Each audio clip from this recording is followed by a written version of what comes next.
Isaac Newton is remembered as one of the smartest people to ever live. He figured out gravity, invented calculus, and completely rewrote our understanding of physics. This was a man who could predict the movement of planets with equations he scribbled by candlelight. But in the early 1700s, Newton proved that even the sharpest mind can trip over money. The story starts with the South Sea Company, a grand-sounding business with promises as big as the ocean in its name. In 1711, it was set up to handle part of Britain's national debt. But its real attraction was the trading rights it claimed to have in South America. People imagined ships sailing home loaded with gold, silver, and exotic goods. There was just one problem. Spain controlled most of the ports in that region, and Britain wasn't exactly on good terms with them. That little detail didn't slow down the hype. By 1720, the South Sea Company was the star of London's financial scene. Its shares were rising fast, and everyone wanted in. London's streets buzzed with gossip about the fortunes being made. People who had never owned a share in anything before were suddenly talking like seasoned investors. Newton, who was not just a scientist but also the master of the Royal Mint, a man deeply involved in money and finance or what was happening, he was cautious. He bought some shares early, watched their value go up, and then decided to sell. That decision made him about £7,000 in profit, which in today's money would be several £1,000,000. At that point, Newton seemed to be the clever one in the room. He had spotted the madness and stepped aside before it got dangerous. He even reportedly said he could calculate the motions of the heavenly bodies, but not the madness of men. That sounds like someone who understands exactly what's going on. He'd made his money, he was out of the game, and he could have left the whole thing behind. But the trouble with bubbles is that they make you doubt yourself. Newton stood aside while the price kept climbing. Friends of his were getting even richer, much richer than he had. Every tavern, coffeehouse, and salon in London was full of stories about someone doubling their money in a week. And Newton, the great man of science, began to feel that itch. Maybe he had been too cautious. Maybe the rise would never end. So, against all the logic and discipline he had shown earlier, Newton jumped back in. Not with a little money, either. He invested heavily, far more than before, buying in at the top when the prices were at their most ridiculous. Suddenly, Isaac Newton, the master of careful thought, was playing the same game as the crowd he had once avoided. What happened next was exactly what always happens when a bubble bursts. The South Sea Company's value collapsed. The grand promises about trade routes and endless riches turned out to be smoke. Shares that had been worth hundreds of pounds dropped to a fraction of their peak. Fortunes disappeared in weeks. Newton, like thousands of others, was caught in the crash. This time, there was no graceful exit. He lost about £20,000, an enormous sum for the time, equivalent to tens of millions today, for someone who could work out the mathematics of the universe. Losing that much money to overconfidence and fear of missing out is almost funny but it's also deeply human. Newton wasn't making calculations in a lab. He was sitting in a market where emotions were louder than reason. In that environment, even a genius can think like a gambler. If you imagine the scene in 1720, it's easy to see how it happened. The streets were full of people talking about quick fortunes. Pamphlets promised wealth beyond imagination. Neighbors were suddenly richer than you, and they made sure you knew it. The pressure to join in was enormous. Newton had the same brain he always had, but the noise of greed around him was enough to drown out his better judgment. What makes Newton's case so striking is that he saw the danger early. He had already acted wisely once and taken a solid profit. Most people in his place would have stayed out, proud of their foresight. But the market played a trick on him, making him think he had left too soon. That's a trap countless investors have fallen into since, and will keep falling into as long as markets exist. It's the same story whether you read trading South Sea shares in the 1700s or tech stocks 3 centuries later. Newton's loss was more than financial. It stuck to his reputation in a quiet but stubborn way. People who knew him in his later years sometimes brought up the South Sea disaster as proof that no one is immune to folly. It was a reminder that brilliance in one field doesn't automatically transfer to another. You can be a master of physics and still a novice at money. And that's really the heart of this story. Smart people can do incredibly stupid things when money is involved. It doesn't take ignorance to make bad choices. It takes pride, greed, or simply wanting to keep up with everyone else. Newton wasn't the first to learn that lesson the hard way, and he certainly wasn't the last. So, the next time you hear someone described as too smart to make a mistake, Remember Isaac Newton?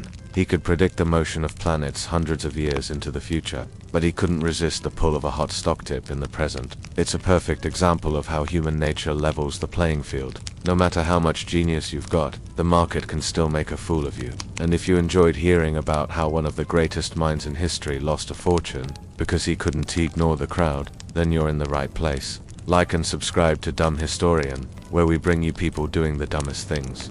Isaac Newton was the kind of man who could figure out the movements of planets without leaving his study. He could explain why apples fall from trees, why tides rise and fall, and how light bends through glass. He was the genius of his age, the man who made the universe make sense. And yet, for all that brilliance, even Newton could not resist the pull of a rising stock price. The South Sea Company had started as a respectable-sounding operation, set up to manage part of Britain's national debt and supposedly open up trade with South America. The promises were huge. Shareholders imagined ships coming back to London loaded with silver, spices, and goods so exotic you could barely picture them. Never mind that Spain controlled most of the ports in the region. Never mind that the political situation made trade almost impossible. The dream was enough to get people lining up to hand over their money. By 1720, the price of South Sea Company shares had shot up to ridiculous heights. London was gripped by what we now call a financial bubble, but at the time it just looked like a once-in-a-lifetime chance to get rich. People were selling houses, borrowing money, and pouring everything into this one company. Coffee houses and taverns were full of the same conversation: how much you'd made that week, and how much more you were about to make. Newton wasn't blind to the madness. In fact, he was one of the first to spot it. Early in the year, he had bought shares and then sold them for a tidy profit of £7,000, a fortune at the time. He'd stepped away from the table while the game still looked safe. He even made the infamous remark that he could calculate the motions of the heavenly bodies, but not the madness of people. That was the voice of a man who had done the sensible thing and walked away before it got ugly. But walking away is easy until you see the party getting louder without you. The price kept climbing. Friends and acquaintances, people far less clever than Newton, were making more than he had. The air in London was thick with bragging and the smell of sudden wealth, and that's when the pull began. The same man who could keep his head while mapping the stars started to feel like he was missing out. By his own admission, Newton was overcome by what he called the madness of people. He decided that perhaps he had been too cautious, that maybe the rise would go on for longer than he'd thought. So he did what countless people have done before, and since he broke his own rules. This time he went in big. He reinvested £20,000 at the very top of the market. It was a staggering sum, and he put it in at the worst possible moment. In hindsight, this was the point of no return. The South Sea Company was already running on hype rather than reality. Behind the scenes, shady deals and political maneuvering kept the share price inflated. The fundamentals, the actual ability to make money from trade, were as weak as ever. But none of that mattered to the crowds chasing quick profit. For Newton, reason gave way to greed, and greed made him believe the same fantasy as everyone else. When the bubble burst, it was sudden and brutal. Share prices collapsed. Fortunes vanished in weeks. Those who had borrowed heavily were ruined completely. Newton's £20,000 investment shrank to almost nothing. The man who had once walked away with a tidy profit now faced a crushing loss equivalent to tens of millions in today's money. It was the kind of loss that stings not just your wallet, but your pride. It's worth imagining Newton in those weeks. Here was a man used to being right, used to seeing further than anyone else, now watching the numbers fall day after day, powerless to stop it. For someone whose life was built on certainty and proof, this must have felt like standing on quicksand, and yet, the truth was simple. Edie let himself be swept up by the same fever as everyone else. His equations couldn't help him when his own emotions had taken over. What makes the story so powerful is that Newton had already beaten the market once. He'd made his profit, he'd stepped aside, and he'd even warned others about the danger. He wasn't fooled from the start, he fooled himself later. The subtle trap of greed. It can make you believe you're missing something, even when you already have enough. It convinces you that the rules don't apply this time, that you're too smart to get caught. Newton's failure wasn't about not knowing the risks, it was about ignoring them because everyone else seemed to be winning. The madness of people he had warned about turned out to be contagious, and when the crash came, it didn't care about reputations, intelligence, or past achievements. The market treats a genius the same as it treats a fool when the bubble bursts. Even today, investors study the South Sea bubble as one of history's great examples of speculative frenzy. But tucked inside that lesson is a smaller, more human truth. Intelligence is not a shield against bad decisions. Newton's genius didn't make him immune to envy or overconfidence. If anything, it may have made it harder for him to accept that he could be wrong. So here we have one of the brightest minds in history, a man who could predict eclipses and explain the rainbow, undone by the same weakness that trips up ordinary people. His loss is a reminder that money has a way of bending reason, no matter how much of it you start with. And in Newton's case, the bending was enough to snap the careful logic he was famous for. When the crash came, it did not creep in slowly, it hit like a hammer. The South Sea Company's shares, which had seemed to defy gravity for months, began to fall. At first, it was just a small drop, the kind of thing that could be brushed off as a temporary correction. But in the world of speculation, confidence is everything, and once people began to doubt, panic took over. The same crowds that had been elbowing each other to buy now stampeded for the exits. Prices plunged. Fortunes built in weeks evaporated in days. Newton was right in the middle of it. His £20,000, an amount that could have bought estates, land, and a lifetime of security, was tied up in shares that were now worth a fraction of what he had paid. This wasn't just a bad investment, it was a disaster. In today's terms, his loss would have been in the millions, the kind of figure that makes headlines and ruins reputations. The sting wasn't just the money, though it was the knowledge that he, Isaac Newton, had walked right into the same trap he had warned others about. The irony was unbearable. Here was a man whose life had been dedicated to the mastery of natural laws, a man who could predict the pull of the moon on the oceans centuries into the future. And yet he had been blindsided by something as old as humanity itself: greed and fear. Markets do not care about intellect. They do not bend to the will of reason. They are driven by people, and people are unpredictable. Newton had already said it himself: he could calculate the movements of the stars, but not the madness of people. Now he had lived that truth in the most painful way possible. Imagine him during those weeks, a man in his 60s, already famous and respected, still holding an important post as Master of the Royal Mint. On paper, he was one of the safest, most trustworthy men in the realm. Yet behind closed doors, he was watching numbers fall every day, knowing that with each drop, his chance of getting out whole was slipping away. The coffee houses, where he had once heard tales of easy profit, were now full of grim faces, muttered curses, and whispered blame. There's something universal in that moment. Anyone who has ever lost big in an investment knows the sick feeling in the stomach, the late-night calculations, the bargaining with yourself about when to cut your losses.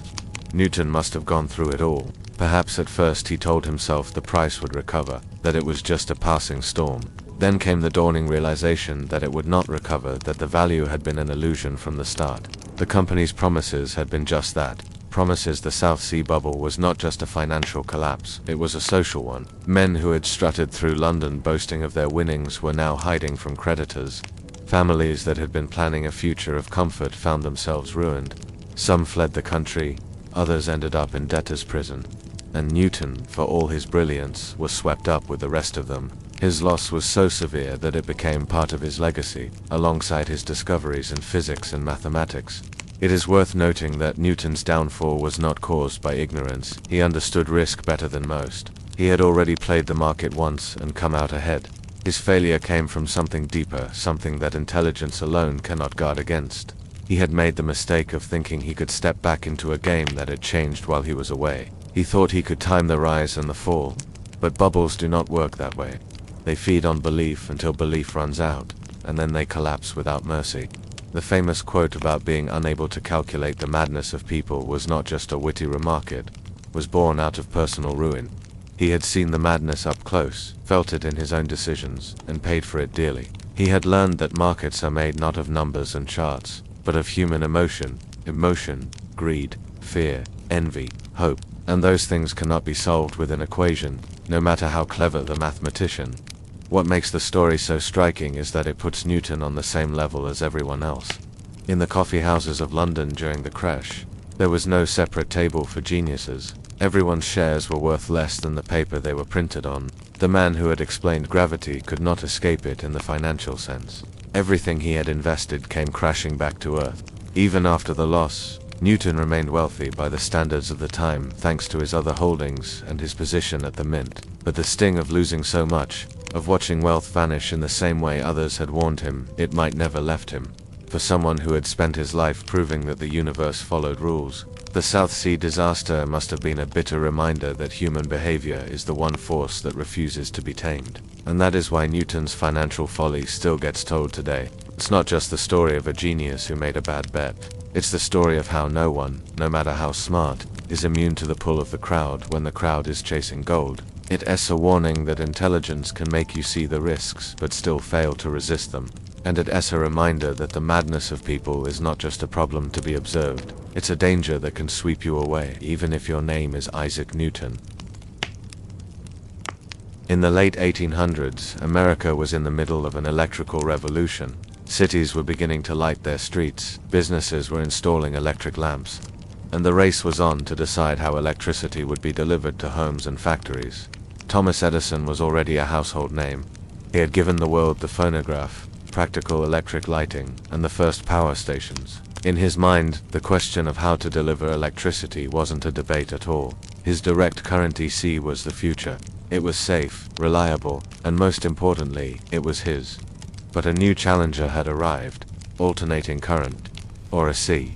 It was backed by George Westinghouse and championed by a young inventor named Nikola Tesla. Unlike DC, which sent electricity in one steady direction, AC could change direction many times per second, making it far easier to send over long distances without losing as much power. In practical terms, this meant fewer power stations, lower costs, and the ability to electrify rural areas. The science was clear: AC had major advantages. But to Edison, this wasn't about science. It was about control. He had invested heavily in DC infrastructure. His factories were set up to build DC equipment, and his reputation was tied to the system. Edison decided that instead of adapting, he would fight, and he would fight dirty. He began a public campaign to convince people that AC was dangerous. He brought out stories of accidents where AC lines had electrocuted workers or bystanders. He made speeches warning that the higher voltages used in AC could kill instantly, while DC, he claimed, was far safer. The truth was more complicated. Any form of electricity could be dangerous at the wrong voltage, but Edison wasn't interested in nuance. He needed people to see AC not as progress, but as a threat. The campaign soon took on a gruesome tone. Edison's team began staging public demonstrations to show AC's dangers. They electrocuted stray dogs and other animals using AC, inviting journalists to watch. The message was simple: if AC could kill an animal in seconds, imagine what it could do to a human. Edison even supported the use of AC in the first electric chair, hoping the association with execution would turn public opinion against it.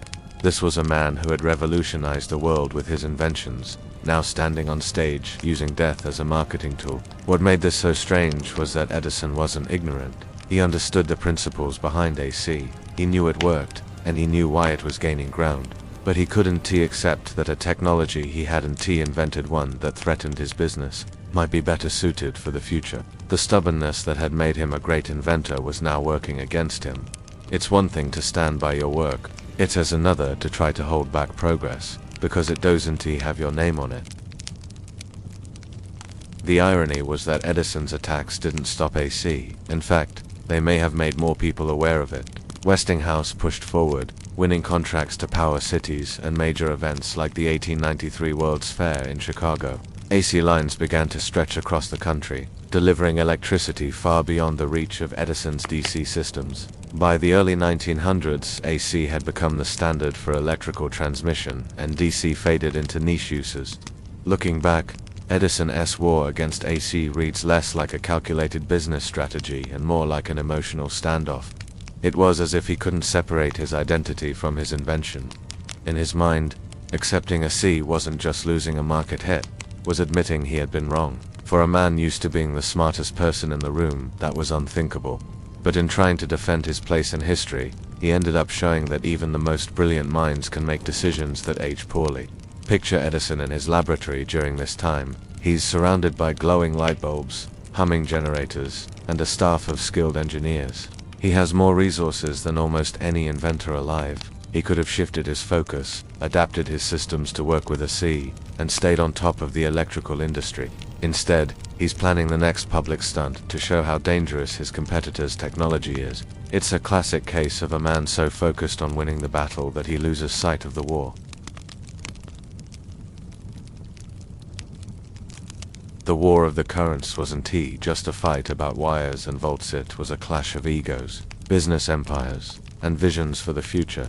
And in that fight, Edison revealed something that history loves to remind us. Intelligence doesn't make you immune to bad judgment. His resistance to AC wasn't based on scientific impossibility, was based on pride, money, and a refusal to adapt. By the end, AC won not because Edison was wrong about everything, but because the benefits were too great to ignore. It could travel farther, power more, and do so at a lower cost. Edison's DC still found its uses, especially in specialized industries, but the everyday world belonged to a C, and the man who had once defined the future of electricity had to watch as someone else's system became the standard. It's easy to look back and see the absurdity. A man who changed the world with his inventions also tried to scare people into rejecting a better idea. A man who could solve complex engineering problems resorted to parading dead animals to make a point. It's the kind of contradiction that makes history so fascinating, brilliance and blind spots wrapped up in the same person. And it's a reminder that even the smartest minds of the past were still human, capable of making choices that, in hindsight, look more stubborn than strategic. Edison had built his career on being the man who brought light to the world. But when alternating currents started to challenge his direct current system, he didn't just debate the science, he went on the attack. And not the polite kind of attack you might expect between rival inventors. This was a full-scale campaign of fear, carefully designed to turn the public against AC. He began by hammering the idea that alternating current was deadly. Not just dangerous in a technical sense, but a lurking killer waiting to strike. He wanted people to think that AC wires running down their street were as risky as having a loaded gun pointed at their heads. And to make that point stick, he staged demonstrations so shocking they'd make headlines in every paper. These weren't harmless experiments in a lab. Edison paid to have animals electrocuted with a C power in public, right in front of crowds and journalists. Stray dogs were the most common victims. But the list didn't stop there. He used calves, horses, even an elephant in one infamous case, years later. His assistants, like Harold P. Brown, would set up the equipment, attach the wires, and flip the switch, letting the animal drop dead within seconds. The sight was gruesome, but that was the point. Edison believed that the image of a sea killing living creatures would burn into people's minds and make them fear the technology. To modernize, it's almost unbelievable. Here was one of the most celebrated inventors in history, a man who had brought electric light into people's homes, now standing behind a campaign that was as much about theater as it was about science. He could have debated voltage levels, resistance, or transmission efficiency. Instead, he put on a show, one that traded on shock value and emotional reactions rather than reasoned discussion. The strangest part was that Edison wasn't completely wrong about AC's dangers. At the voltages used for long-distance transmission, it could absolutely kill a person in an instant, but so could DC at the right voltage. The real difference was that AC made it easier and cheaper to send power over long distances, which meant higher voltages were common in its lines. Edison used that fact like a club, ignoring the broader benefits and hammering only on the risk. He was framing the story in the way that suited him best, even if it meant leaving out half the truth. One of his most controversial moves was his involvement in the first use of the electric chair. He didn't invent it, Harold Brown did, but Edison quietly encouraged its adoption and made sure AC was the current used. He wanted people to see AC not as a modern marvel, but as the tool of executioners. When the first prisoner, William Kemmler, was put to death in 1890, the process was horribly botched, with Kemmler suffering for minutes before dying. The papers described the scene in graphic detail. Edison's camp saw it as proof of their point. If this was what a C could do in a prison, imagine what it could do in your home. From a purely business standpoint, it was a ruthless and calculated strategy. From a human standpoint, it was disturbingly cynical. Edison was using fear, visceral fear, as a weapon against a technology that threatened his profits and his legacy. This wasn't the calm, curious Edison of the lab bench. This was Edison the showman, the promoter, the man willing to bend public opinion through spectacle. And yet, his campaign didn't stop a C. The demonstrations got attention, but they also got people talking about alternating current, people who might not have even known it existed before. Westinghouse continued to win major contracts, and Tesla's AC system powered entire cities. Edison's fear tactics slowed AC's adoption in some places, but the advantages were too strong to ignore. What makes the whole episode so striking is the contrast between Edison's intellect and his approach. Here was a man who could invent a device that turned sound into etched lines on a wax cylinder, and then play it back perfectly. A man who could figure out how to build a practical electric light bulb, when so many others had failed. Yet when faced with a better system of electrical transmission, he didn't pivot, adapt, or even quietly profit from it. He went to the streets with dead animals and morbid demonstrations. If you imagine him in this period, you don't see the peaceful inventor in his workshop. You see a man setting up a stage in a public square, stringing wires, and explaining to a nervous crowd why the animal they were about to see die was proof of his rival's dangerous technology. It's a far cry from the image we often have of great inventors, and it's a reminder that genius doesn't stop someone from making decisions that, in hindsight, look as petty as they do brutal. In the end, Edison's campaign of fear became one of the more bizarre chapters in his career. It didn't save DC from being replaced as the dominant power system. It didn't change the course of electrical history, but it did show that even a mind as sharp as Edison's could be clouded by pride, business interests, and the unwillingness to let go of a personal vision. If you like hearing about the strange, stubborn, and sometimes ridiculous moments in history when even the smartest people made baffling choices, make sure to like this video and subscribe to Dumb Historian. There's plenty more where this came from.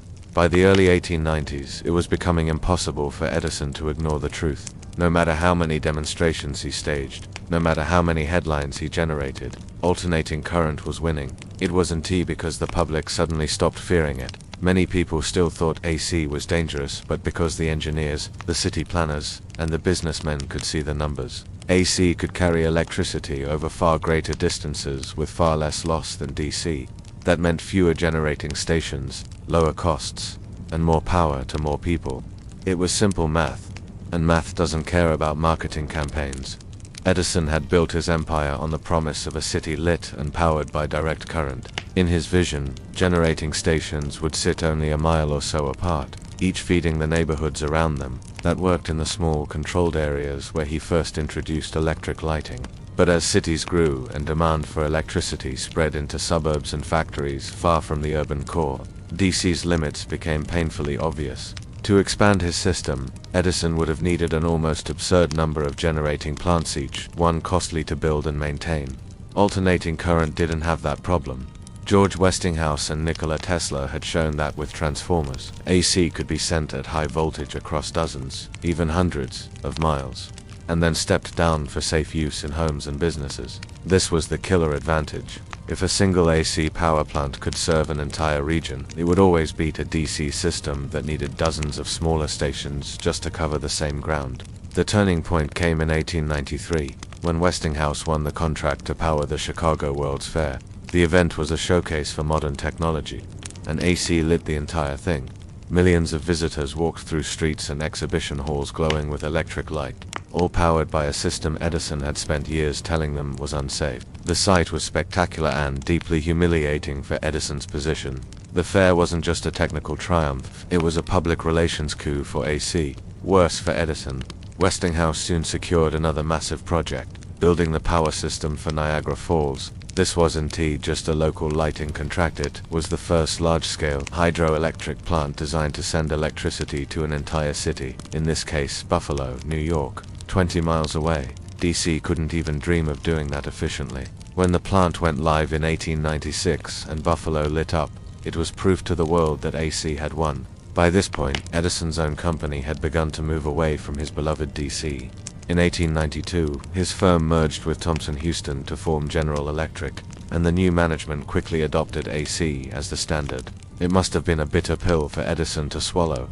The empire he had built on DC would survive, but the system he championed would not. It was as if the very ground had shifted beneath him and the people standing on it had voted with their wallets, their contracts, and their wiring diagrams.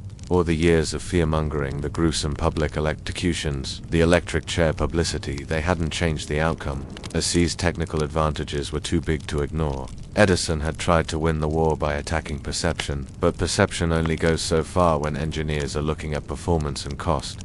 It was a commercial and technological defeat, and not a quiet one. Everyone knew about the War of the Currents, and everyone knew who had lost. For Edison, the loss wasn't just about money. It was about pride. He had built his career on being right and seeing possibilities others couldn't. But here he had dug in his heels against a superior technology, insisting his way was the only way. It's the kind of stubbornness that can make a genius look foolish. Instead of adapting, he had waged a messy, public campaign that left him looking less like the brilliant inventor of the phonograph, and more like a sore loser unwilling to admit defeat. If you picture him in those later years of the war, you can almost see the frustration. Here was a man who had once been the face of progress, now watching that progress move on without him. The electric wires stretching from Niagara Falls to Buffalo weren't just carrying power, they were carrying a verdict. AC was the future, and DC was a relic. Edison eventually shifted his focus to other projects: storage batteries, cement manufacturing, and even trying to find a domestic source of rubber, but the War of the Currents remained a chapter he couldn't rewrite. History would remember him as one of the greatest inventors of all time, but it would also remember that he fought a losing battle with tactics that bordered on the absurd. It's a reminder that even the brightest minds can cling too tightly to their own creations, letting ego get in the way of progress. If you enjoy hearing about the moments when history's smartest figures made some of their least smart decisions, make sure to like this video and subscribe to Dumb Historian. There's no shortage of brilliant blunders to explore.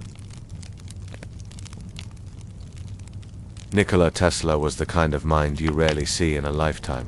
He could picture entire machines in his head, turning, working, sparking before ever touching a tool.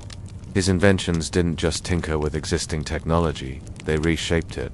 Among his greatest achievements was the development of the alternating current motor and the transformer, the very backbone of the modern power grid. Without a C, our cities wouldn't hum with light at night, and electricity wouldn't travel for hundreds of miles to power homes, factories, and businesses.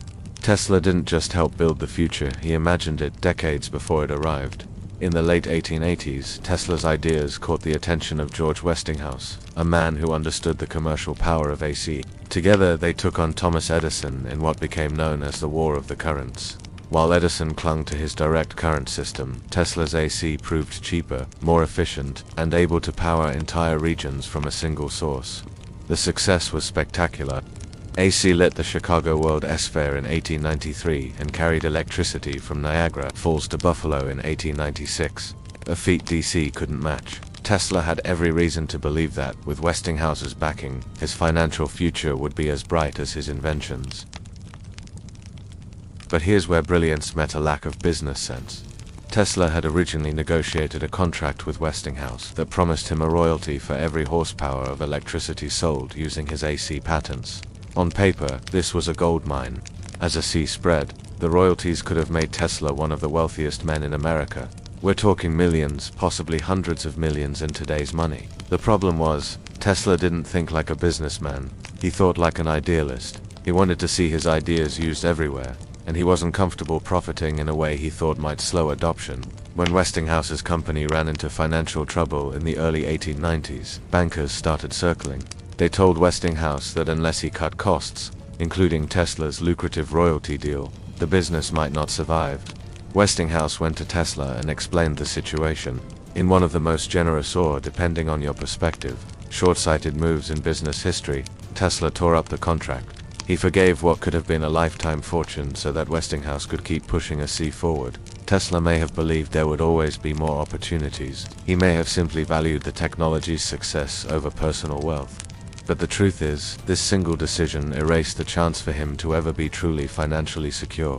AC went on to dominate the electrical world exactly as Tesla envisioned. Cities, industries, and entire countries adopted it. And with every power station that came online, Tesla's royalties he kept them would have grown into a staggering fortune. Instead, he moved on to other projects, many of which never found commercial success. It's not that Tesla didn't understand. Money. He knew inventions had value, but he treated money as a tool rather than a goal. This approach might work if you have a steady stream of investors or marketable products, but Tesla's mind was always chasing the next breakthrough. He experimented with wireless power transmission, bladeless turbines, radio control, and even concepts that bordered on science fiction. Some of these ideas were decades ahead of their time. Others were too impractical or too expensive for the era. Without the steady income from his AC patents, each failed project left him scrambling for funding. Meanwhile, less brilliant but more practical businessmen were building fortunes off electrical technology. Westinghouse, Edison, and others made sure their names were tied not just to inventions, but to companies, stock, and steady revenue. Tesla, by contrast, seemed to assume that ideas alone would secure his future. He gave away patents, walked away from potential partnerships, and sometimes refused to compromise on designs that could have made money, if he had been willing to adapt them to market demands. One telling example came later in his career when he was working on his wireless power project. Investors initially showed interest, but when it became clear there was no way to meter and charge customers for the electricity, a basic requirement for a profitable utility, they backed out. Tesla couldn't understand why they didn't share his vision of a world with free, limitless power for all. To him, the idea was worth more than the profit. To them, without profit, the idea was worthless. By the time Tesla reached his later years, the contrast between his early triumphs and his financial state was stark. The man who had helped shape the modern world was living in hotel rooms, feeding pigeons in New York City parks, and struggling to pay bills. The AC system he invented was generating unimaginable amounts of wealth, just not for him. It was one of the purest examples of how brilliance in the lab, docility, always translate to success in the boardroom. Tesla's AC motor and transformer remain two of the most important inventions in history. They proved his genius beyond doubt. But the way he handled his business opportunities showed that even a mind capable of envisioning the future could make decisions that seem shockingly naive in hindsight. The royalty contract alone could have made him one of the richest men of his era. Instead, he died with little to his name, his work more celebrated by engineers and dreamers than by accountants and investors. It's a sobering reminder that intelligence in one field doesn't guarantee good judgment in another.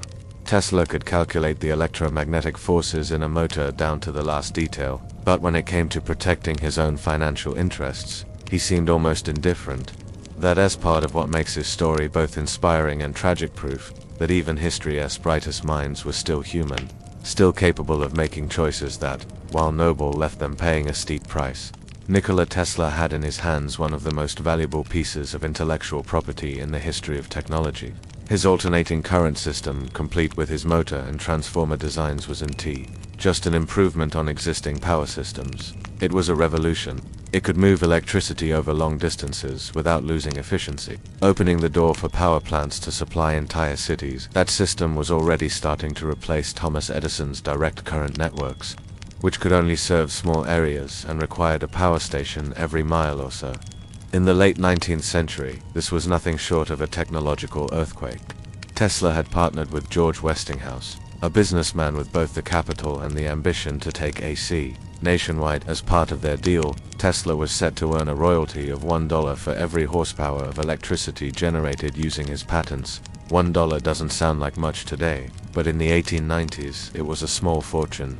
And because industrial America was growing at a breakneck pace, factories, electric streetcar, and city lighting systems were springing up everywhere, those royalties would have poured in for decades. If Tesla had held on to that contract, he would have earned the modern equivalent of hundreds of millions, possibly billions, of dollars. But Tesla was not a businessman. He was an inventor who thought in terms of ideas, not balance sheets. When Westinghouse's company hit a financial crisis, creditors started pushing hard.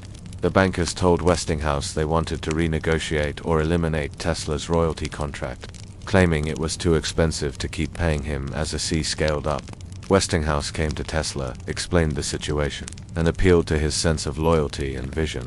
Tesla, perhaps wanting to keep the AC dream alive at any cost, agreed to tear up the royalty agreement. Not only that, this single decision is one of the most infamous examples of brilliant people making disastrous business moves.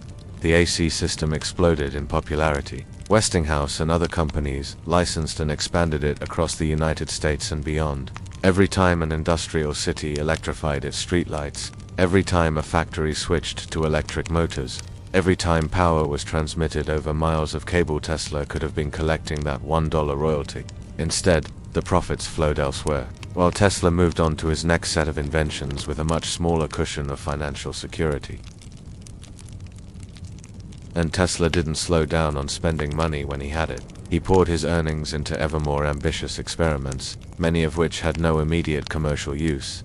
He tried building wireless power transmission systems, experimenting with high-voltage coils that sent arcs of electricity across a room. He built prototypes of bladeless turbines. He dabbled in radio technology, robotics, and even ideas for death rays. Some of these were decades ahead of their time.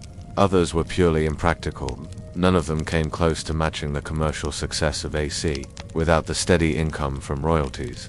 Each failed venture chipped away at his remaining resources. Meanwhile, his contemporaries, men like Westinghouse, J.P. Morgan, and even Edison, were securing their legacies, not just with inventions, but with control over the companies that profited from them. They understood that technology alone didn't make you wealthy. You had to own the means of production and the rights that generated ongoing revenue. Tesla, however, seemed almost indifferent to that reality. He believed the value of his ideas spoke for itself, and that society or wealthy patrons would always support his work. One striking what-if lingers over this decision. Had Tesla kept the royalty contract, he wouldn't have needed to beg for funding in his later years. He wouldn't have had to rely on small grants or the goodwill of hoteliers to let him stay without paying rent. He could have financed his own large-scale experiments without interference. Most importantly, he might have had the stability to finish some of the more ambitious projects that remained incomplete. Instead, his $60,000 windfall dwindled quickly. As his fortunes faded, Tesla's work became harder to sustain. Investors were cautious, often skeptical, especially after his more grandiose claims like transmitting unlimited free energy around the globe failed to produce working demonstrations. His reputation as a genius inventor remained, but his financial credibility suffered. By the end of his life, the man whose inventions powered the 20th century was living alone in a New York hotel, feeding pigeons in the park, and dodging unpaid bills. The fatal contract with Westinghouse is a textbook case of what happens when an innovator doesn't protect the financial value of their work. Tesla's decision was driven by loyalty, idealism, and perhaps a bit of overconfidence that more opportunities would always come. But markets don't reward generosity. They reward ownership. Once those patents were gone, so was his claim to the fortune they generated. It's one of history's great ironies. The man who helped electrify the world ended up dying in the dark financially, and it's a perfect reminder that even the most brilliant minds can make choices that, in hindsight, look staggeringly foolish, not because they didn't understand their own inventions, but because they underestimated just how ruthless business can be. By the final years of Nikola Tesla's life, the man who had once been at the center of one of the greatest technological revolutions in history was living a life that stood in sharp contrast to his achievements. The inventor who had made alternating current practical, whose ideas powered cities and factories, and who had once been a celebrity scientist rivaling Edison in fame, now walked the streets of New York as a largely forgotten figure. His financial state was not the result of bad luck alone.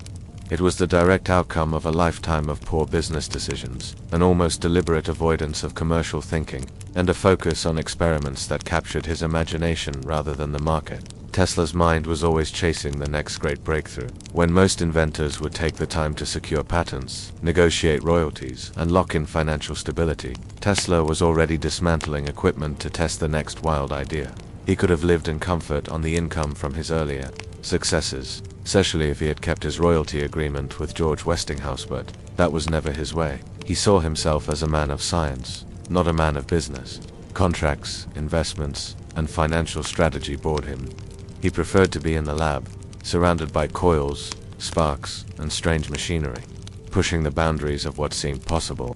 This approach might have worked if his inventions had consistently attracted investors, but Tesla's later projects were often so ambitious and unconventional that they frightened off potential backers. His wireless power transmission experiments, for example, were decades ahead of their time. He envisioned enormous towers capable of sending electricity through the air to power homes, factories, and even vehicles without a single wire. The idea was captivating, but the technology and infrastructure to make it practical didn't exist yet. Investors wanted profit within a few years, not decades. When he failed to show working demonstrations that matched his claims, funding dried up. Rather than pivoting toward projects with immediate commercial use, Tesla doubled down. He pursued bladeless turbines that never caught on in industry, robotic devices when robotics was still a science fiction concept, and increasingly complex experiments with high-frequency currents. In many ways, he was a century ahead of his peers, but that meant he was also a century ahead of his customers. Without steady income from royalties or successful products, these projects drained his savings. Tesla's financial troubles also came from his personal habits. He lived in expensive hotels, often in suites beyond his means, confident that new funding would appear. When it didn't, he would fall behind on payments and quietly leave, sometimes leaving behind equipment as partial settlement. He dined in fine restaurants when he could, often charming the wealthy with his stories and eccentric personality. But these relationships rarely translated into lasting financial support. Over time, his unpaid debts became well known, and potential patrons grew cautious. By the 1930s, Tesla's fortunes had collapsed. The man who had electrified the world was living alone in a modest hotel room, surviving on small stipends from friends and the occasional speaking engagement. He still dressed neatly, often in a suit and tie, and he carried himself with the dignity of a man who knew he had changed history. But there was no denying the reality: he was effectively penniless. The grand laboratories were gone. The sprawling experiments had been replaced by a small desk, a bed, and stacks of notebooks filled with sketches of ideas that would never be built. Even then, Tesla's curiosity never faded. He continued to feed pigeons in Bryant Park every day, often taking injured birds back to his room to nurse them. Some saw this as eccentricity. Others recognized it as a sign of the deep empathy and gentleness that had always been part of his character. But it also highlighted the strange paradox of his life. He was a man who gave the world power, but had none of his own when it came to wealth or influence in his final years. When Tesla died in 1943 at the age of 86, he was alone. The news of his death was met with respect for his contributions, but also with a quiet acknowledgement that his life story was a cautionary tale. Here was one of the most brilliant inventors in history, a man who had outhawed his rivals and reshaped the very infrastructure of civilization, yet he had left behind no fortune, no thriving company, and no financial legacy. All that remained were his papers, his patents, many long since sold, and the electricity that still pulsed through the grids he had helped create. Tesla's life serves as a reminder that even the brightest minds can make decisions that, in hindsight, seem staggeringly naive. His genius for invention was unmatched, but it was paired with a complete lack of interest in the systems that turn ideas into lasting wealth. In the end, that combination gave the world a wealth of technology, but left Tesla himself with almost nothing.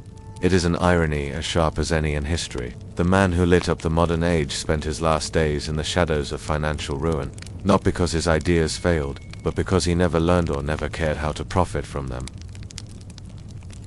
Albert Einstein's name is almost universally linked with genius. His theories reshaped physics. His image became the symbol of intellectual brilliance, and his words are still quoted by people who may have never read a single scientific paper. Yet behind that public image was a man whose private life often revealed a striking lack of emotional warmth. His letters, personal accounts from those close to him, and the struggles of his family paint a picture of someone who could navigate the complexities of relativity but stumbled badly when it came to the simple human connections of everyday life. Einstein's first marriage to Mileva Marek began with promise. She was a fellow physicist, unusually educated for a woman at the time, and she had been an intellectual companion during his early career. They exchanged ideas, shared theories, and even collaborated in ways that historians still debate. But the romantic connection that might have once existed soon gave way to a cold formality. When their relationship began to crumble, Einstein approached it not with compassion, but with a clinical detachment that seemed almost calculated. In one now infamous letter, he proposed a contract for their continued cohabitation, a set of conditions that included instructions for her to keep his living space tidy, serve him 3 meals a day in his room, and expect no affection or intimacy. It read less like a reconciliation effort and more like workplace policy. For a man celebrated for his creative and unconventional thinking, this rigid, transactional view of his marriage was jarring. Mileva was left not only emotionally isolated but also burdened with raising their children largely on her own. Their separation and eventual divorce were marked by a deep personal distance that Einstein never seemed interested in bridging. His letters during this period reveal a man who could wax poetic about the mysteries of the universe, but could barely muster a sentence of warmth toward his own wife and children. His relationship with his children also reflected this emotional gap. While he maintained some contact, especially with his son Hans Albert, his involvement was sporadic and inconsistent. The demands of his career, combined with his apparent discomfort with domestic responsibilities, meant that he was more often an occasional visitor in their lives than an engaged father. His other son, Edward, suffered from serious mental illness later in life, spending years in psychiatric care. Einstein visited him only rarely, a choice that has been interpreted by many as emotional avoidance. This detachment was not limited to his first marriage. Einstein's second marriage, to Elsa Lewenthal, was more a partnership of convenience than a romantic union. Elsa was his cousin, and their relationship lacked the spark of a deep personal connection. She managed his household and protected him from unwanted intrusions. But Einstein continued to pursue relationships with other women, often with a casual openness that suggested little regard for the emotional impact on those involved. In his letters he sometimes mentioned these affairs with a lightness that bordered on indifference. For someone whose professional life depended on the exchange of ideas and collaboration, Einstein's personal relationships often seemed transactional, serving specific needs without much emotional reciprocity. Friends and colleagues admired his intellect, but sometimes found him distant or absorbed entirely in his work to the exclusion of everything else. He could be charming in social situations, but that charm often had the quality of a performance rather than a deep personal engagement. Einstein himself acknowledged, in certain private writings, that he struggled with the emotional demands of close relationships. He seemed more comfortable dealing with the vast impersonal forces of the cosmos than the unpredictable emotional needs of the people around him. In one candid reflection, he wrote that he was not suited for the role of husband or father in the traditional sense, and that his independence, something he fiercely guarded, often came at the expense of intimacy. His life during his later years in the United States, after fleeing Nazi Germany, showed the same patterns. While he was deeply engaged in political causes, speaking out against fascism, racism, and nuclear proliferation, his public empathy did not always translate into private life. He lived simply in Princeton, spending much of his time in thought or correspondence. But even then, close friends noted that emotional closeness was something he seemed to avoid. People who met him often left with the impression of a kind but somewhat removed man, someone whose focus remained fixed on the abstract rather than the immediate and personal. Perhaps the most striking aspect of this is the contrast it presents. The man who could imagine himself riding on a beam of light, to understand the fabric of space-time, could not or would not fully grasp the emotional needs of those closest to him. His genius gave him the tools to understand black holes, quantum effects, and the bending of light itself, but it did not give him the patience or vulnerability that make for a supportive partner or a present parent. In this way, Einstein's personal life becomes another example of how extraordinary intelligence in one area does not guarantee wisdom in another. He could navigate the complexities of the physical universe with ease, yet stumbled over the far more common challenges of love, loyalty, and emotional presence. It's a reminder that brilliance can coexist with glaring blind spots, and that even the greatest minds in history have made choices that, on a human level, look clumsy, selfish, or painfully short-sighted. Long before Albert Einstein became the face of scientific genius, his personal life was already tangled in decisions and circumstances that would leave lasting marks on his family. In 1902, a year before his marriage to Mileva Maric, Einstein fathered a daughter named Lisa. Almost nothing about her life is certain, because the few surviving letters between Einstein and Mileva are vague and cryptic. What is clear is that Lisa was born out of wedlock, a scandal at the time, especially in conservative European society, and that Einstein never publicly acknowledged. The child either died young from illness or was given up for adoption, but in either case, she vanished from the historical record. Einstein's later silence about her life suggests a willingness to compartmentalize, to erase uncomfortable facts when they clashed with his personal or professional goals. For a man celebrated for his honesty in intellectual matters, his handling of this part of his life was anything but forthright. When Einstein and Mileva eventually married in 1903, it was not the beginning of a happy family story. Their early years together were full of financial struggles and the pressures of raising children, while Einstein worked low-paying jobs. But even as his career began to flourish, cracks in the marriage widened. Letters between them reveal a growing emotional distance. Einstein could be affectionate at times, but he was also sharply critical, impatient, and dismissive. He approached disagreements as though they were intellectual debates to be won, not conflicts between two people with shared emotional stakes. By the 1910s, the marriage had deteriorated badly. Einstein spent long periods away from Mileva and their children, often in Berlin, where he became close to his cousin, Elsa Löwenthal. This relationship would eventually replace his marriage to Mileva, but in the years leading up to that change, it fueled deep resentment.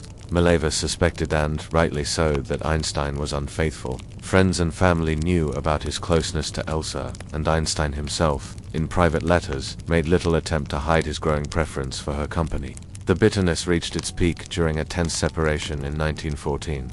Einstein, instead of trying to repair the relationship, handed Mileva a list of conditions for continuing their marriage. The list read less like a plea for reconciliation and more like a workplace contract.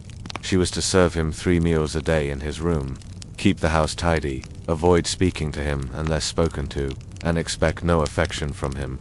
It was an almost clinical approach to personal life, as though the warmth and mutual care that sustain a marriage could be replaced with a set of operating procedures. This arrangement failed almost immediately, and Mileva left Berlin with their children. The divorce process dragged on for years. Einstein was reluctant to finalize it, partly because he didn't want to split his growing income. In the end, he agreed to give Mileva the future Nobel Prize money he expected to win, a promise he later fulfilled after receiving the award in 1921. This settlement may have been financially generous, but it did little to repair the emotional damage caused by years of neglect, infidelity, and condescension. Even after the divorce, Einstein's relationship with Mileva remained strained. She dedicated herself to raising their sons, Hans, Albert, and Edward, largely without his day-to-day involvement. Hans Albert maintained occasional contact with his father, but Eduard's life took a tragic turn. Diagnosed with schizophrenia in his 20s, Edward spent most of his adult life in psychiatric care. Einstein visited him only sporadically, claiming that the visits were too emotionally difficult for him, whether out of discomfort, avoidance, or His absence during his son's long illness was another chapter in a personal history marked by detachment.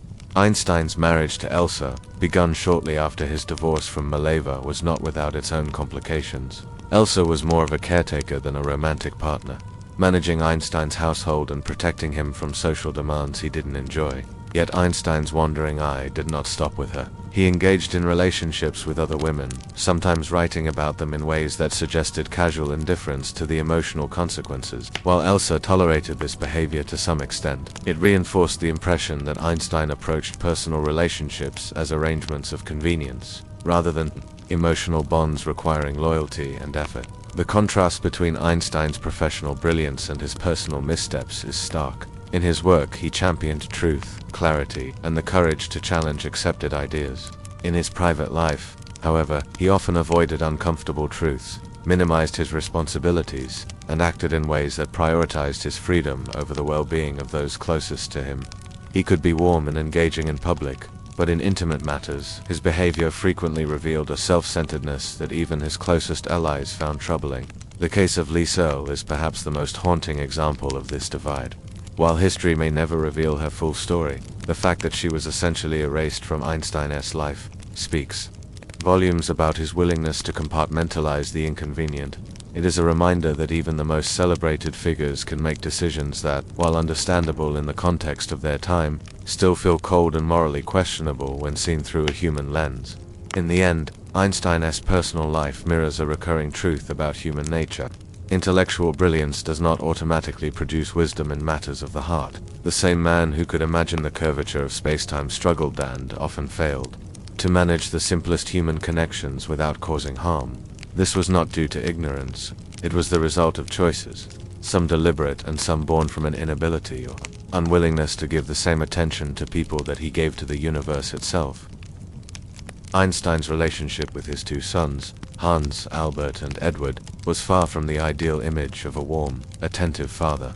From the start, his absences shaped their lives while he pursued his academic career, often moving between cities and countries. The boys grew up mostly with their mother, Mileva Marek, in Switzerland. Letters from this period reveal a man more engaged with his scientific work than the everyday realities of fatherhood. He would write to them about school and books, but the tone often felt distant, more like an old uncle dispensing advice than a father sharing their lives. Hans Albert, the elder, managed to forge a functioning relationship with him, though it was not without friction. He admired his father's intellect, but grew frustrated at his condescension and occasional attempts to dictate his choices. Einstein, who had himself rebelled against the narrow expectations of his own youth, could still be surprisingly rigid when it came to his children's paths. He worried Hans Albert was not applying himself fully to his studies, and sometimes criticized him in blunt terms that cut deeper than he seemed to realize. Still, their relationship remained intact enough for regular correspondence and visits, even if warmth was often replaced by intellectual sparring. With Edward, the younger son, the story was far more tragic. Edward was bright and sensitive, with a love for literature, poetry, and psychology.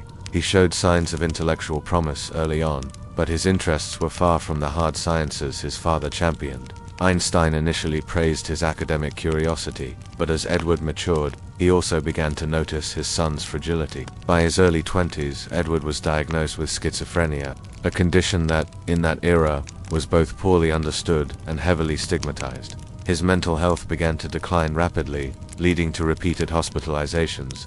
When Edward was first institutionalized, Einstein was already living apart from the family, remarried to Elsa and settled into his position in Berlin. He visited Edward in the early years, but as the illness progressed, the visits became fewer. He later admitted in letters to feeling deep sorrow about his son's fate, yet he also confessed that being around Edward in his condition was too emotionally draining for him. Instead of shouldering the ongoing burden, he left much of the responsibility to Mileva, who bore the weight of caring for their son until she could no longer manage it alone. This avoidance, while perhaps understandable on a human level, reveals the same pattern seen elsewhere in Einstein's personal life, an ability to detach from uncomfortable situations, even those involving the people closest to him. He was capable of immense compassion, in theory, often speaking about humanity in grand, moral terms. Yet in practice, his emotional energy was often reserved for his work and for relationships that did not demand the same sustained sacrifice. Edward's illness was not something that could be solved with intellect or reason, and perhaps that helplessness was more than Einstein could face. For Edward, the absence of his father during his most vulnerable years must have been a painful void. While some of Einstein's letters to him carried words of encouragement, they were no substitute for presence. The few visits they did share in later years were strained, and there is little evidence that Einstein played an active role in his treatment or care. By the time Einstein had settled in the United States, Edward's condition had worsened to the point that he would spend the remainder of his life in institutions, out of reach in both geography and emotional closeness. Einstein's regrets about Edward came late and carried the tone of someone acknowledging a debt that could never be repaid. In conversations with friends, he would speak of Edward with a quiet sadness, acknowledging that his illness was one of the great sorrows of his life. Yet those words were tempered by the fact that, when he had the opportunity to be present, he often chose not to be. It was not malice. Einstein did not wish his son harm, but rather a mix of emotional avoidance and self-protection that led him to step back. The irony is striking. Here was a man whose theories reshaped our understanding of the universe, who could contemplate the nature of time, space, and reality itself, yet found himself unable to navigate the intimate, unresolvable complexity of a father-son relationship strained by illness. He could work for years on a stubborn physics problem, enduring frustration after frustration, but he could not bring the same patience to the unpredictable, often painful reality of caring for someone with a chronic mental condition. In some ways, Einstein's handling of Edward's illness reflects a broader truth about many highly driven individuals. The same traits that fuel their success: single-minded focus, the ability to shut out distractions, the prioritization of their work above all else can become liabilities in personal life. For Einstein, this meant that when confronted with a situation that could not be mastered through intellect, he chose distance over engagement. His genius offered no roadmap for how to be a father under such circumstances, and instead of fumbling his way through, he largely withdrew. This withdrawal did not erase his feelings for Edward. Einstein carried that sadness for the rest of his life, even speaking about him to friends in his final years. But by then, the damage was long done. Edward lived out his life largely in the care of strangers, while his father's legacy grew ever larger on the world stage.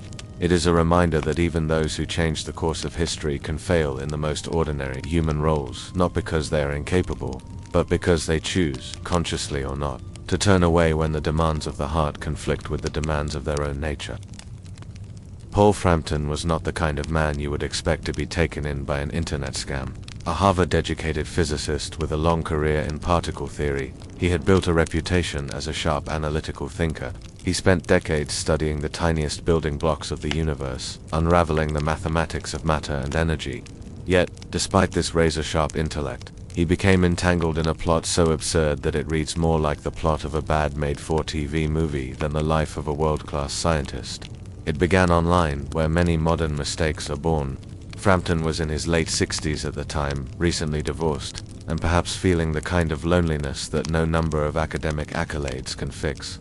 Somewhere in this vulnerable space, he struck up a conversation with a woman who claimed to be a young, glamorous bikini model. Her photos were the kind of images you'd expect to see on the cover of a fashion magazine, sun-kissed skin, designer swimwear, impossibly perfect settings. For most people, the sheer improbability of this stranger showing sudden interest might have set off alarms. But for Frampton, the possibility that this beautiful woman was genuinely drawn to him seemed not only plausible, but thrilling. Their conversations grew more personal, filled with flirtation and hints of a budding romance. She claimed to be based abroad and spoke about visiting him. There were small inconsistencies in her stories, odd gaps in communication, strange travel details, but Frampton brushed them aside. It is one of the peculiarities of human intelligence, that even the most rational minds can find ways to justify the improbable when emotion is involved. This wasn't the sterile world of equations and peer-reviewed journals. This was the intoxicating pull of personal connection, and it blurred his normally sharp judgment. The relationship took an unexpected turn when the model invited him to meet in South America. She had a modeling gig in Bolivia and suggested they rendezvous in Argentina, a place he had never visited. The plan, on its face, might have seemed like an adventure romantic even. She told him she would be sending a suitcase with some of her belongings for him to carry, explaining that she was too busy to manage it herself. For a man as learned as Frampton, this request should have sounded like a scene from a customs warning video, but he didn't see a scam. He saw himself as a gallant suitor, doing a favor for the woman who had captured his attention. When he arrived at the airport to collect the suitcase, he found it heavier than expected. He attributed it to clothes, shoes, maybe a few personal items. He never suspected that it was loaded with cocaine. From that moment, the trap was set. Authorities in Argentina intercepted him, and the drugs were discovered. To them, the story of an elderly academic carrying a glamorous stranger's bag across borders was not charming, it was suspicious. Frampton, stunned, tried to explain. He insisted he had no idea what was inside the bag and that he had been deceived. His career, his reputation, and his freedom now depended on convincing the authorities of this. But from the outside, his version of events sounded dangerously close to the excuses drug mules have been giving for decades. He was arrested and charged with drug smuggling, a crime that carried severe penalties in Argentina. The trial was a public spectacle. Here was a man whose mind had navigated the complexities of particle physics, now explaining in court how he had been duped by a beautiful stranger he had never met in person. The press had a field day. Headlines painted him as both tragic and ridiculous, an esteemed scientist brought low by what amounted to a digital love scam. His defense leaned heavily on the idea that he had been naive, blinded by attraction, and oblivious to the criminal elements at play. Frampton was convicted and sentenced to prison. The sentence was later reduced, but the damage to his career was permanent. The academic world, which can be unforgiving in the face of scandal, distanced itself. His name, once associated with complex theories and academic achievement, became a cautionary tale about human vulnerability in the age of online deception. What makes this story so striking is not just the contrast between his intellect and the simplicity of the scam, but the reminder that intelligence in one domain does not grant immunity in another. A physicist can predict the behavior of subatomic particles with breathtaking accuracy. But that same mind can falter when faced with the messiness of human relationships. Loneliness, hope, and desire are not governed by the clean logic of mathematics. They run on emotion, impulse, and the deeply human need for connection. In hindsight, the warning signs seem obvious. The improbable romance, the overseas meeting, the request to carry a suitcase for someone you've never met, these are classic elements of a con. But Frampton, like so many before him, believed he was the exception to the rule. His belief in the authenticity of their connection overpowered his skepticism. That's the quiet, dangerous part of such deceptions. They prey not just on ignorance, but on the willingness of intelligent people to suspend doubt, when the story being told is one they want to believe. Frampton's case stands as an uncomfortable reminder that brilliance in one arena can coexist with glaring blind spots in another. The mind that can unravel the mysteries of the cosmos is still bound by the same vulnerabilities that have led countless others into trouble, and in his case, it led not just to embarrassment, but to a prison cell thousands of miles from the academic halls where he had once been celebrated. By the time Paul Frampton boarded the flight to South America, the fantasy had taken full hold. He wasn't just traveling to another continent, he believed he was on his way to meet the woman who, against all odds, had chosen him.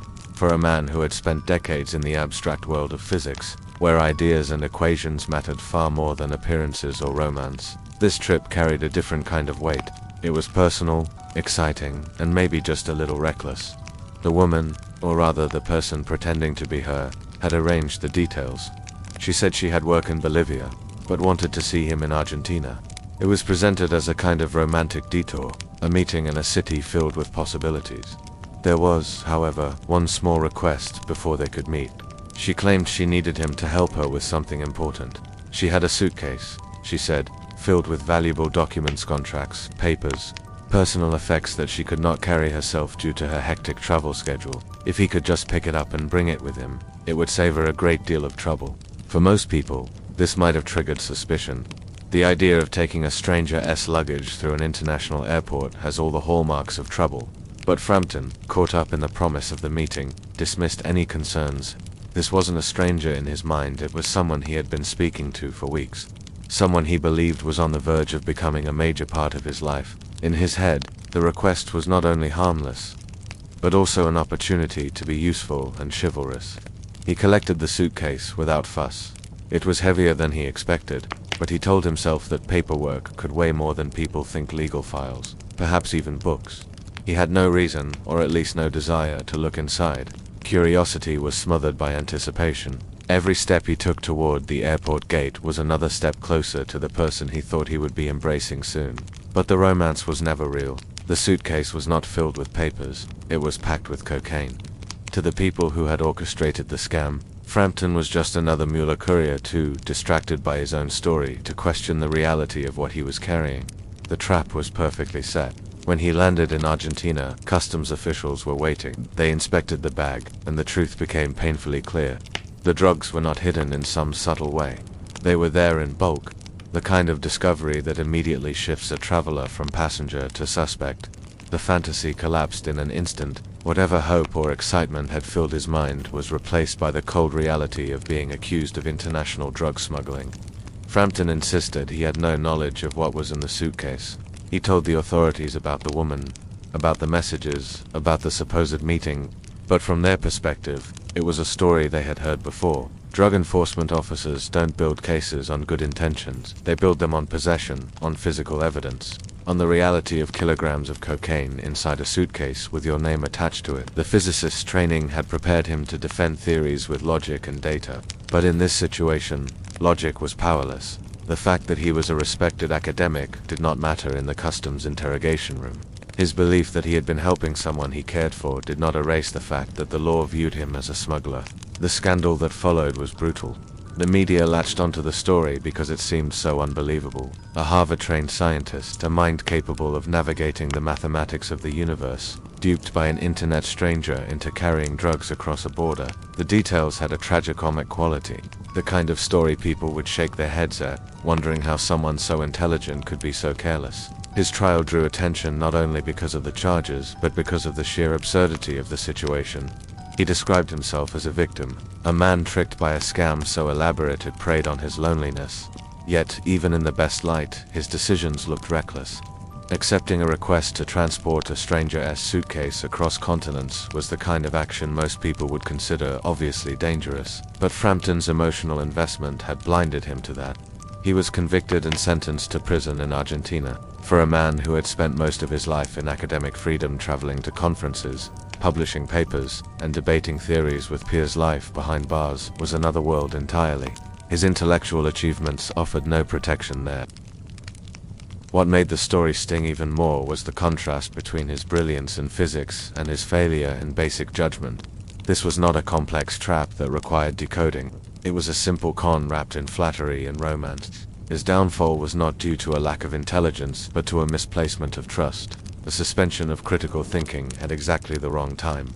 In the end, Frampton's strange trip to South America was not the start of a romantic adventure, but the beginning of a public humiliation that overshadowed his career. The man who could theorize about the very fabric of reality had been undone not by academic rivals or scientific disputes, but by a fake bikini model and a heavy suitcase. The moment customs officers unzipped the suitcase, the illusion shattered. There were no important documents, no legal papers, no signs of the personal belongings Frampton had been told to expect. Instead, stacked neatly inside were packages of cocaine, more than enough to turn what he thought was a romantic trip into a criminal nightmare. The officers didn't need to discuss what they were seeing. This was not a mystery to them. To their trained eyes, it was an open and shut case. A man transporting illegal drugs across borders, Frampton tried to explain. He told them about the woman, the messages, the promises of a meeting in South America. He insisted that he had no idea what was in the bag, that he had been tricked, but in that stark fluorescently inspection area, words did not weigh as much as the physical evidence sitting on the table. The packages were real, measurable, and damning.